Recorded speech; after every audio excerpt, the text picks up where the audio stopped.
There was uncorked champagne, but none poured into the waiting flutes for drinking. Finally, sure, there was the rose, but not in a florist's wrap for gifting.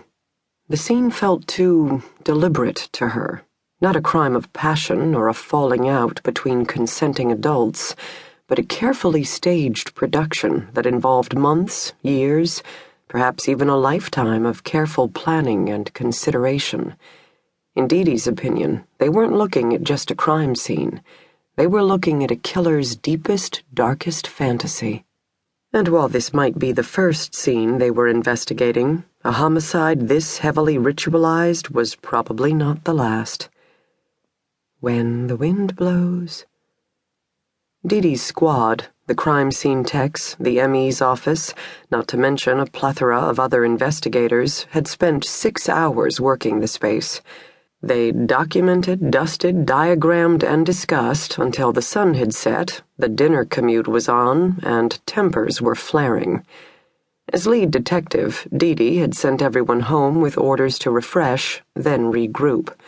Tomorrow was another day, when they could search federal databases for other murders matching this description, while building the profiles of their victim and killer. Plenty to do, many angles to investigate. Now get some rest. Everyone had listened, except, of course, D.D. It was nearly 10 p.m. She should be returning home, kissing her husband hello, checking in on her 3-year-old son, already tucked into bed at this late hour, working on her own good night's sleep, versus hanging out at a darkened crime scene with her toddler's current favorite nursery rhyme running through her head. But she couldn't do it. Some instinct, insight, had driven her back to this too-quiet townhouse. For most of the day, she and her fellow detectives had stood here and debated what they saw. Now she stood with the lights out, in the middle of a blood-scented room, and waited for what she could feel. Rock-a-bye, baby. Christine Ryan had already been dead before the killer had made his first cut. That much they could tell from the lack of anguish stamped into her pale face. The victim had died relatively easily. Then, most likely as her heart emitted a final few pumps, the killer had delivered his first downward slash across her right flank. Meaning the murder hadn't been about the victim's pain, but about presentation, staging, the ritual itself. A killer with a compulsion to skin. Maybe as a kid he'd started with small animals or family pets then, when the fantasy had refused to abate. The ME would check for hesitation marks, if determining jagged edges was even possible given the mounds of thin, curling skin, as well as test for evidence of sexual assault.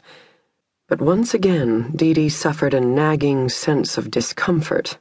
Those elements were the things a criminal investigator could see, and deep inside, D.D. already suspected that was the wrong track, indulging, in fact, in exactly what the killer wanted them to focus on.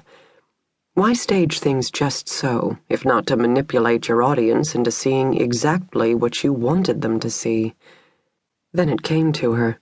The thought she'd had in the back of her head, the first and foremost question worth pursuing, and the reason she now stood in the dark, her vision deliberately obscured. Why set a scene? A sound, in the distance. The townhouse's front door easing carefully open. A creak of the stair riser as a heavy foot found the first step. The groan of a floorboard just down the hall. A sound. Once distant, now closer, and that quickly Sergeant Detective D.D. Warren realized something she should have figured out 15 minutes ago. Jack's favorite lullaby, the children's song she'd been humming under her breath. That tune wasn't coming from solely inside her head. Someone else was singing it too, softly, outside the bedroom, from elsewhere in the dead woman's apartment. Rock-a-bye, baby, on the treetop. D.D.'s hand shot to her sidearm, unsnapping the shoulder holster, drawing her cig sour.